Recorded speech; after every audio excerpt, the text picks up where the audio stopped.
Hey Danny, how you doing, man?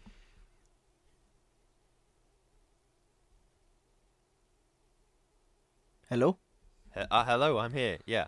Oh no, I don't know what happened. Can we just do that again? Sorry. Yeah, of course. Hey Danny, how you doing, man? The only spirits we're serving in this place are gin, whiskey. Oh God. Whenever I watch this episode, I always think there's a spirit she forgets because she only says three, but isn't there? What are the three she says? Gin, whiskey, And vodka. and vodka. What about? Is nobody serving rum in that? Oh, I don't know. Maybe I Oh have no, unreasonably high expectations of a random East End pub. no, we don't serve rum in this joint. That's swill. Oh God. Um, In case you couldn't tell from Danny's flawless impression of noted carry-on actress Barbara Windsor, yep. today we are. What are we doing, Dan?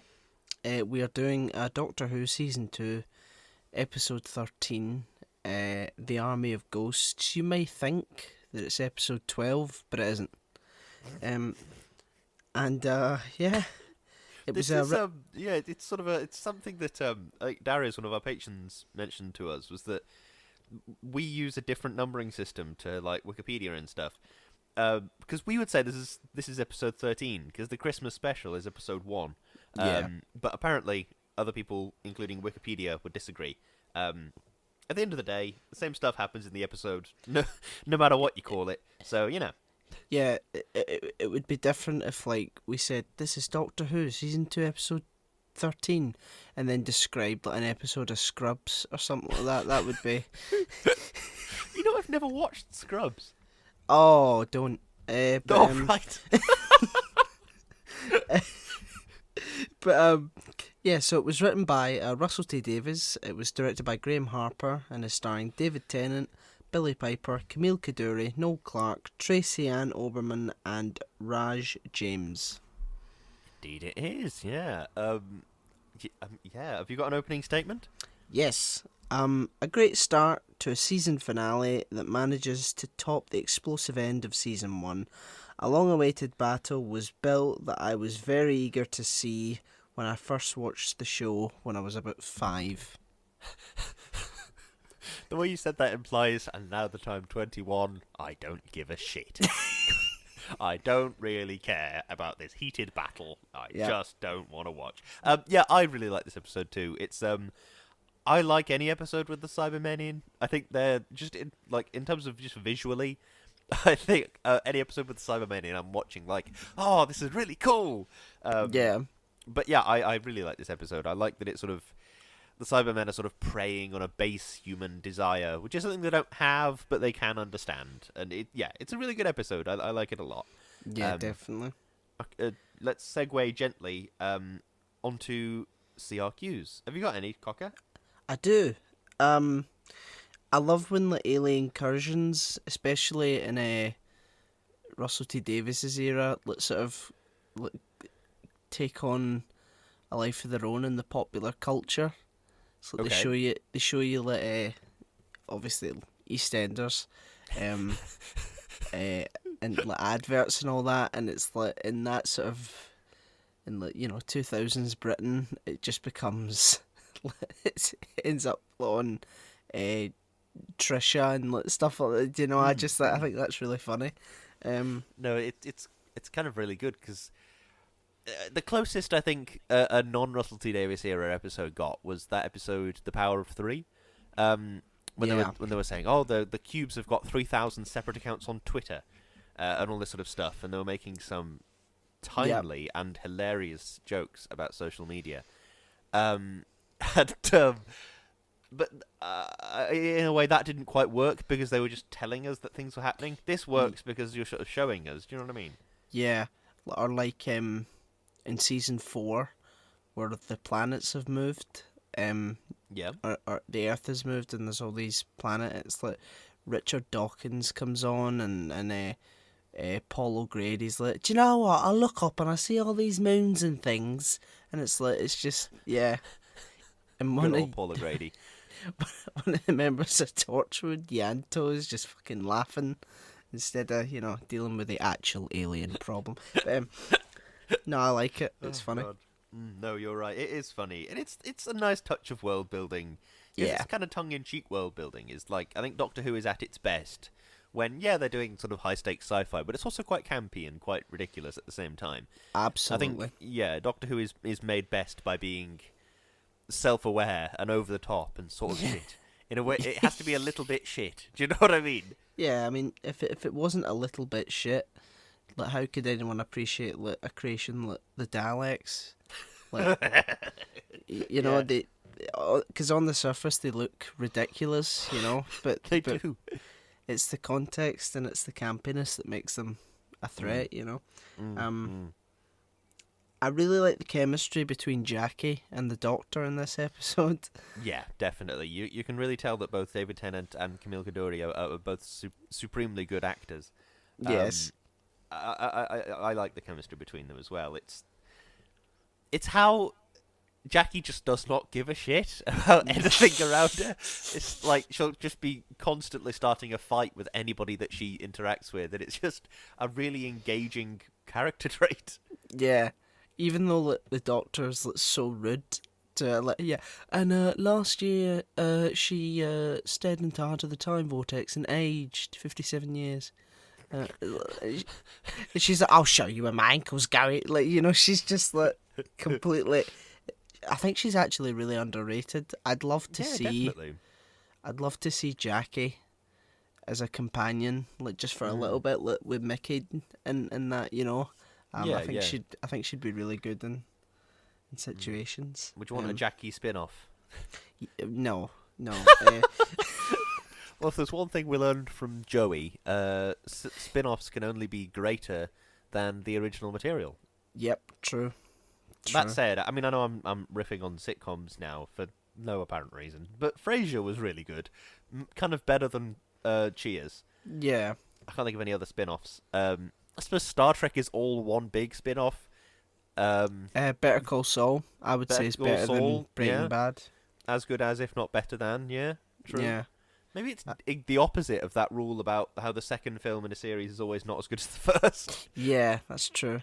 There's rare exceptions. Yeah. Who knows? Right. Here's a question.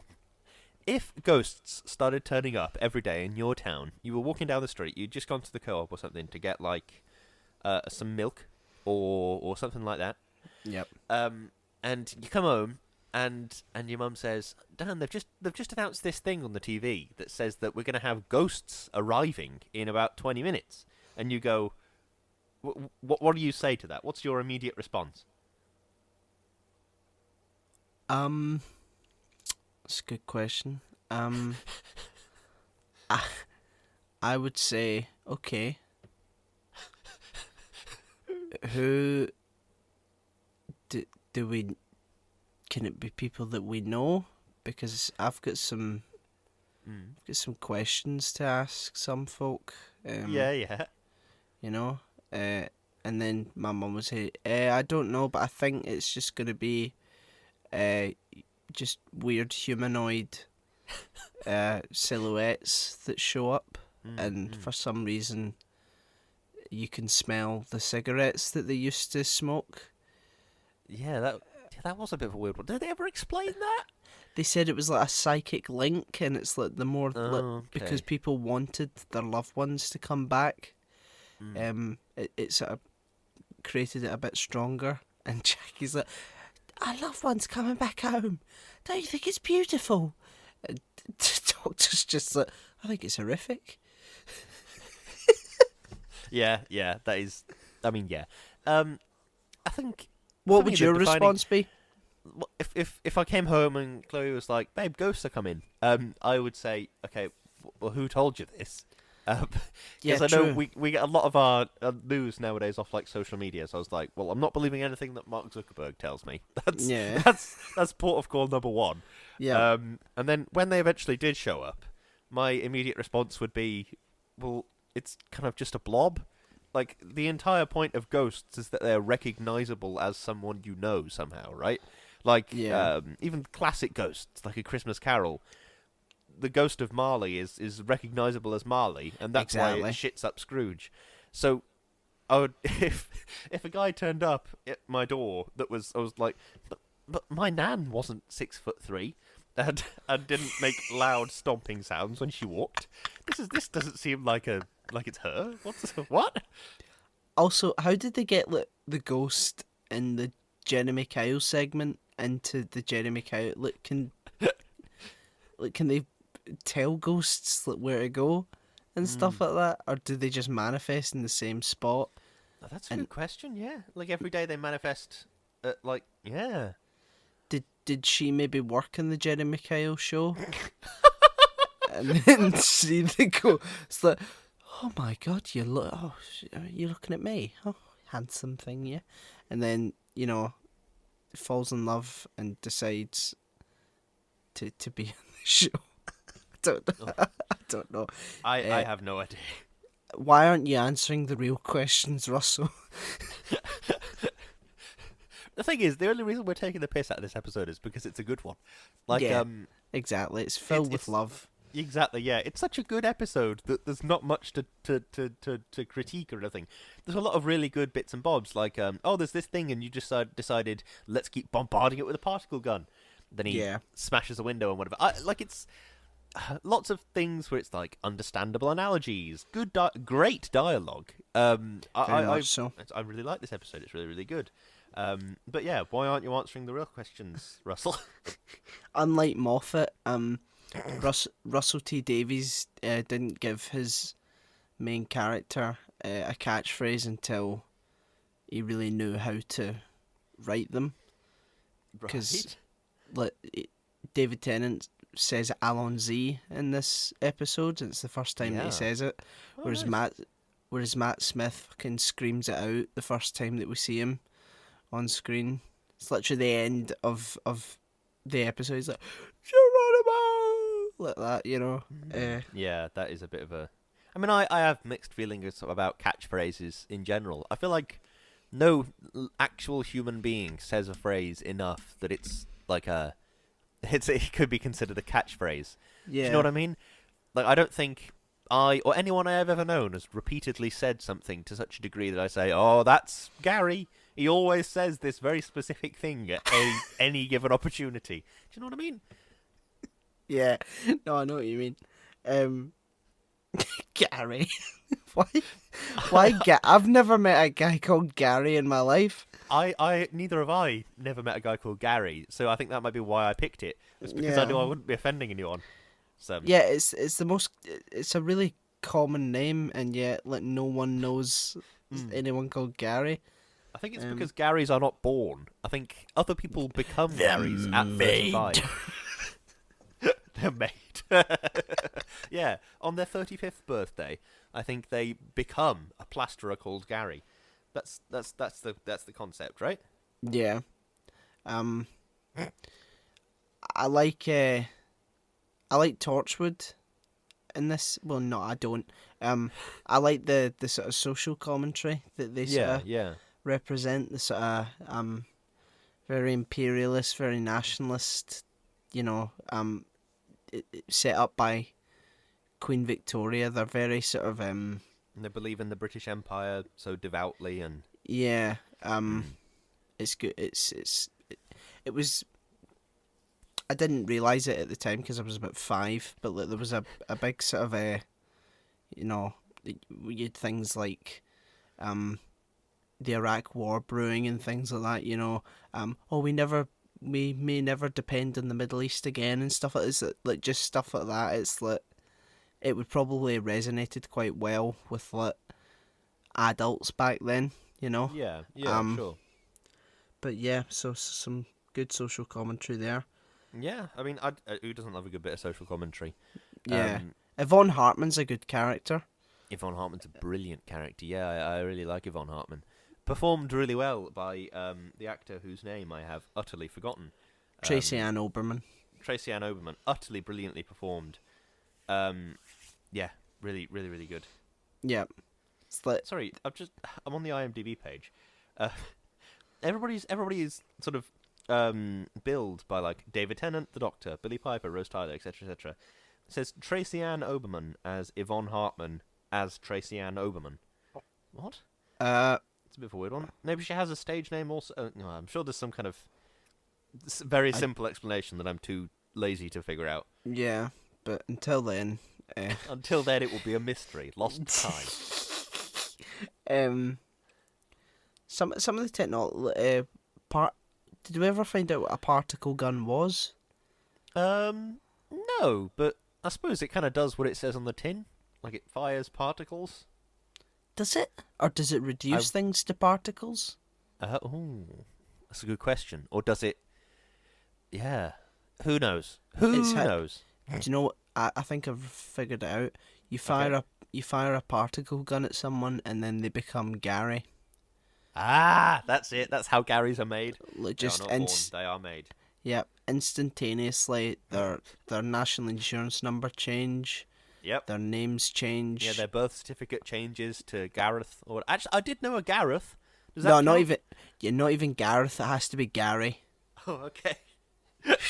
Because Gareth is a bit, I'm sure I've met a Gareth at some, but Gary, that's I mean, horrific. it's kind of insane to think about because, like, you meet a lot of people in the day to day, don't you? Like, just in terms of like productions I've worked on and stuff, and the number of people.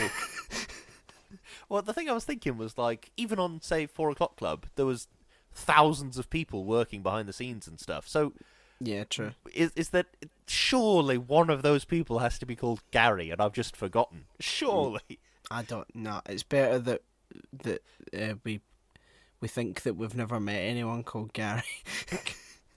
Yeah, it's certainly comedically better. Yeah, it's like have you ever played Fallout 3? I tried to, and it wasn't very good, so I stopped. Yeah, it's shite. It's shite, but like, there's a vault that is just filled with enemies called Gary, and they just say Gary 100 times, Gary. Because I've seen that in like YouTube videos and stuff. Isn't it? I always think it sounds like Chris Parnell. Yeah. Because he has, once you sort of hear his voice a couple of times, he has a very distinctive voice acting style. Like, he does the same voice in everything. Like, I tell you who else does that, Patrick Warburton. He's like, he can only do that one voice, but he has made a dazzling career out of it. Hey, Peter. Hey, Peter. Yeah. My spinach puffs. And it just goes on and on. But yeah, Chris Parnell has that very distinctive voice. And even when he's in like Brooklyn Nine-Nine, he's doing the same voice, which is the only reason I recognised him. And I was like, hang on. Hang on a red hot second. That was a really good impression. What was? You're one of Patrick Warburton. Yeah, but what's his name in the show, The Family Guy? Joe. Joe, yeah. Yeah, Joe. Yeah, I love Joe because he's so insane. It's I found that my niche is shows that become progressively more insane as time goes on. Like somebody says something and you think that's the most insane thing I've ever heard, and then 5 minutes later they say something else and you think no, that's the most insane thing I've ever heard. Like we are like, I've got all of Family Guy and American Dad and stuff on my little Plex server, so we do watch those quite a lot, just in the, where like you have stuff on in the background sort of thing. Yeah. And so that's what we spend a lot of time watching, and every single time I look up from whatever I'm doing, or like I'm eating dinner or I'm knitting or whatever, and I look up and it's like, oh, Stan is killing a horse. Okay, and then I look back down and it just becomes slightly more insane every time. We've started watching a new show recently, Dance Moms. Oh fuck. No, right, okay. Oh obviously, my god. No. I've seen most of that show.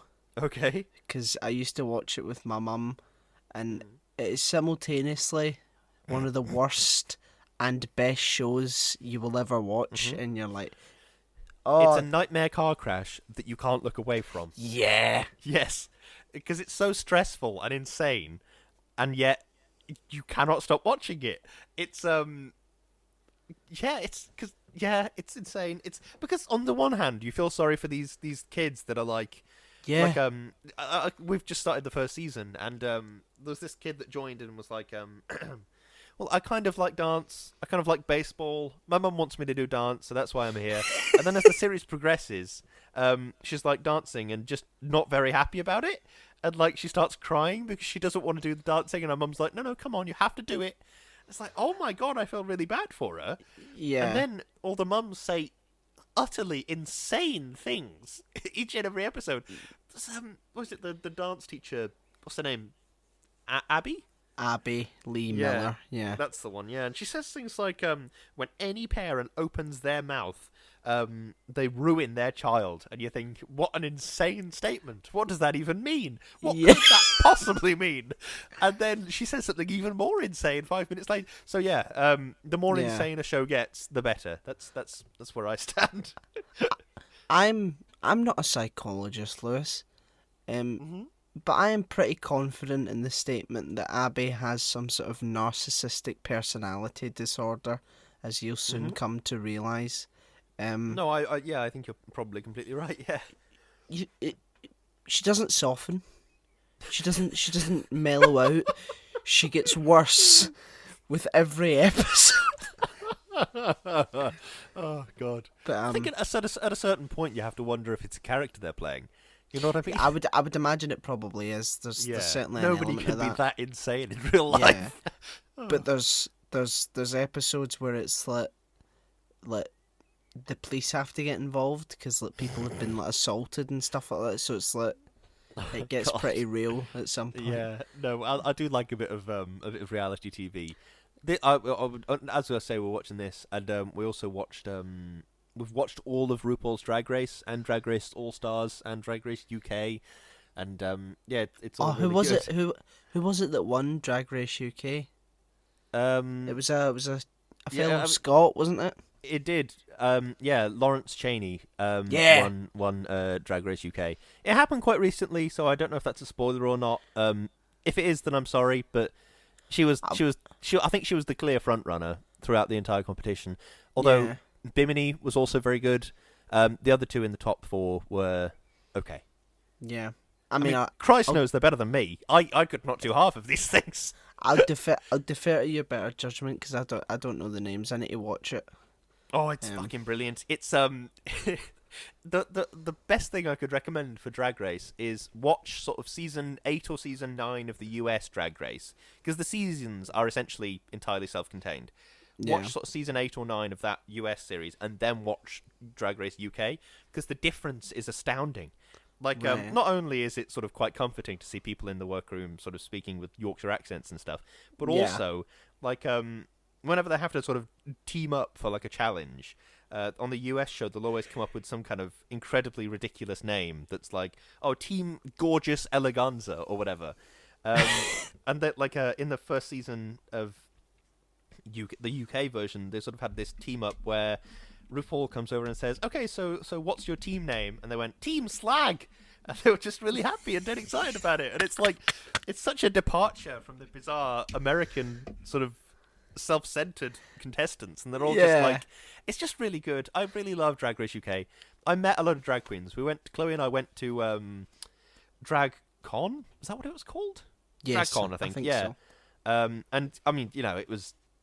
if you're even vaguely aware of the drama surrounding it, you'll know it was kind of a farce in terms of the event itself.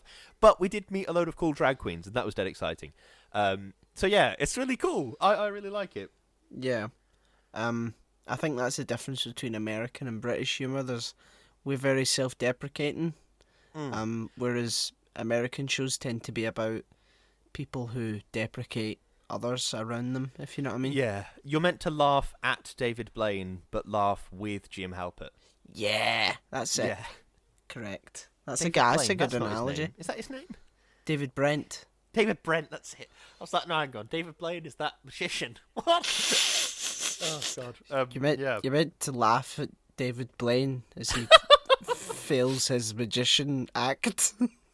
He just holds his breath for 17 minutes. What a guy. What a card. What a cunt. Last recommendation, reality TV show wise, Below Deck. Have you ever seen that? I'm not even aware of it. What is it? It's basically it's life on a charter cruise. Oh my god. And it's Okay. the people that work on this small sort of boat. I'm writing this down. It's like it's different because I like these people are like working like really hard and all that, and it's like Yeah. it's not as insane as like Dance Mums. Right. You know, it's like there's a bit of respectability and reasonableness to it because they're all paid the same. Like whether you're a bosun or the captain or the chef, it's like everyone gets an equal cut of the tip. So it's like there's an incentive to sort of work together, and normally it's reasonable reasons that people fall out, which I quite like. But Yeah, that sounds good. I'll like I say, I'll have to download it. But yeah, it's whenever I think of cruise ships, I can't help but think of the Brooklyn Nine-Nine episode on a cruise ship. yeah, They're like just leaving port, and the captain says, "I've already run out of ranch dressing." It's like we've barely been on the boat for 2 minutes. But anyway, back to Back to Doctor. Doctor. Yeah, shout out God. to Freema Agyeman in this episode, Yes. who plays Martha's cousin. I'll say this now before we get into season 3. See Martha, she's one of the most underrated characters ever to be put to screen. Yeah, I totally. really like Martha. Martha's good. I like Martha. Yeah, her and Donna are probably up there with my favourite companions. Oh, I fucking love Donna. Donna's good. Yeah, I'm she's just thinking great. about companions now. Yeah, I think my all-time favourite is probably still Bill. I really like Bill. Yeah, Bill's good. It's sort of such a waste to have the end of her character arc be, so I guess she's goo now forever. She's space goo. I guess that is kind of weird. Yeah. I've. It also helps that Pearl Mackie is also a really lovely person as well. So, Oh yeah, of course you met her, didn't you? Oh yes. Yeah, we'll get to that. We'll get to that mediocre episode, and I'll be like, yes, this is the best episode of the entire revived series. I was in this. Can you not tell it's genius just from my existence nearby? Yes, the character of Ban gave a very nuanced and expert performance.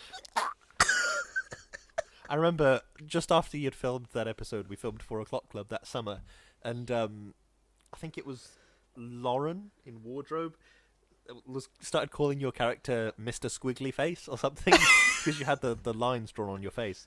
And Yeah, I remember she kept doing it. You kept just sort of stopping whatever you were doing and just looking at her like, Yeah, what? very, What? very culturally insensitive, but okay. Ancient Pictish culture getting absolutely demolished by the costume department. Know what I mean? Oh, God, to be fair, I think if a culture can't stand up to being called Mr. Squiggly Face, perhaps, you know what I mean? Yeah, I say it's AD, yeah, but you just know that they've looked at Braveheart and just like, Oh, went, let's do that. That's it. That's it. That's what we're wanting. I like the idea that voice was really funny. It's not even someone who's like English or Welsh. It's just some Scottish bloke that they've hired who knows nothing about Scottish history, but they think that he knows. So, aye, that's your Martins. Aye, that's what we all wear. Aye, that's it. Oh God. I wore that to my wedding. Aye.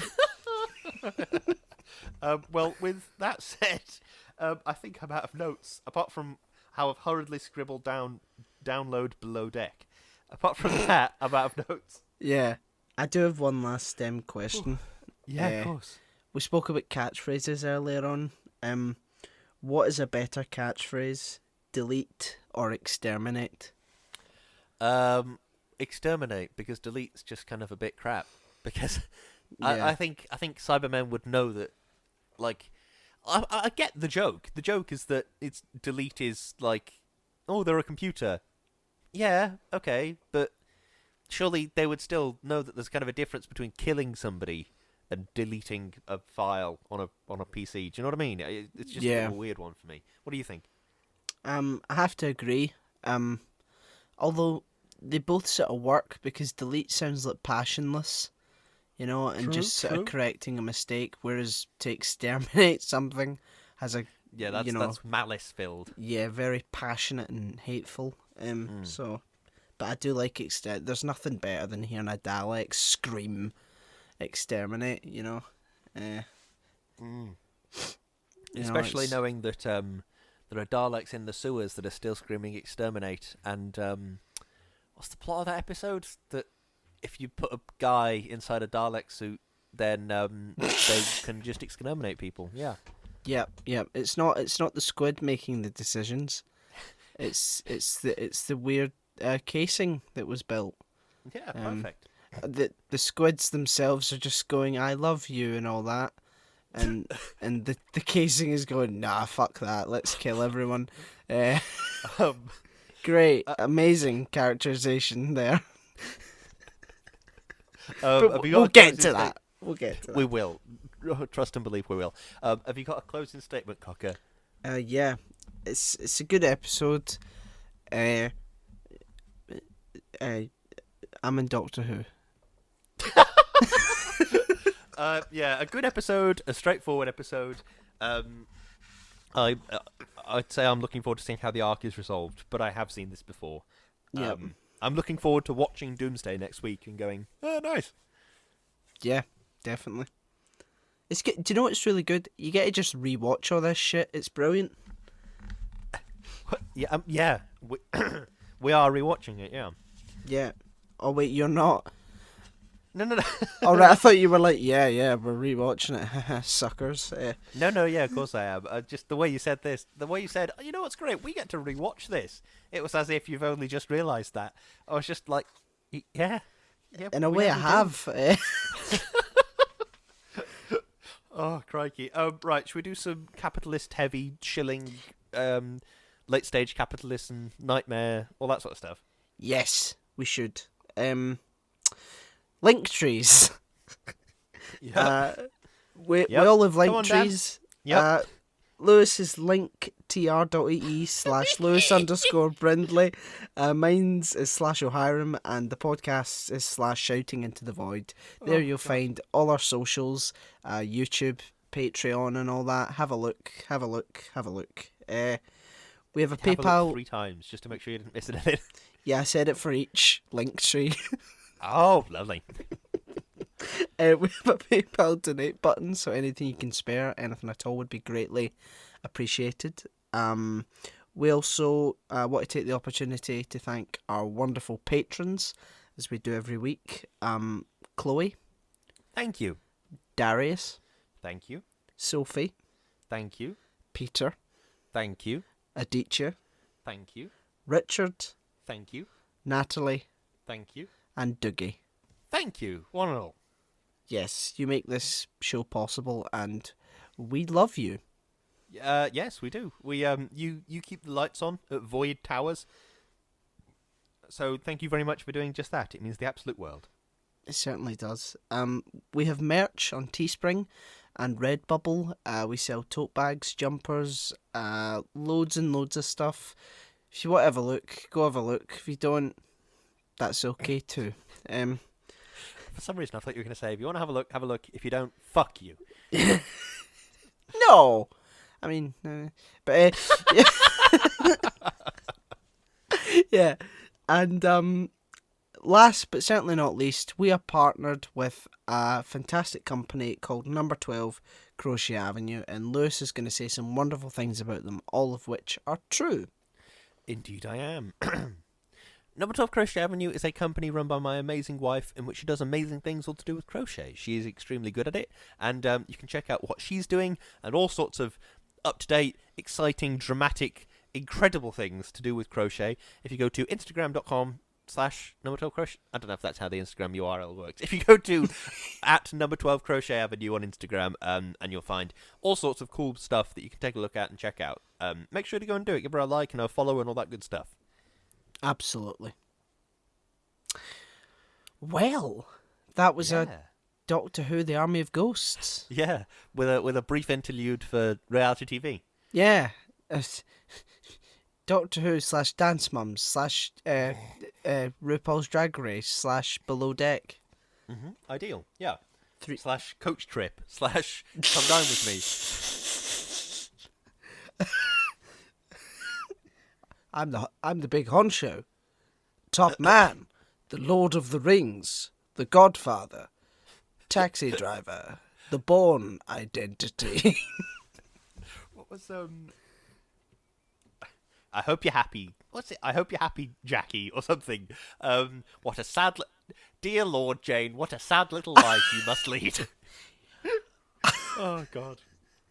Come down with me as sort of triggered all these incredible bits of British TV history. It's insane. Yeah, it's like the X Factor. The only reason that I watch it was to see how the producers of that show could set unsuspecting people up to make them look like idiots. You know. Yeah. That's the only reason I wasn't interested in the singing or anything like that. But now that they've been caught out at it, they don't do that anymore.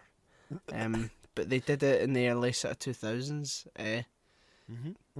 But you know. But anyway, next week we're going to be talking about Doomsday, a well-known episode of Doctor Who. What a stupid fucking thing to say. But yes, we will be talking about Doomsday. So join us then for more David Tennant running around on a beach action. Well, standing there on a beach action. Yeah, he was like, I don't go to the beach often, and just starts playing for the last 2 minutes that hit him and Rose after he builds a sandcastle. That would be quite funny. It would be a bit. But anyway, it's very sad. We all care about their relationship. But anyway, yeah, we will see you, hear you, smell you, shoot you with a particle gun, Gary, next week. Yes, that is precisely what we'll do. Thank you for listening. Bye!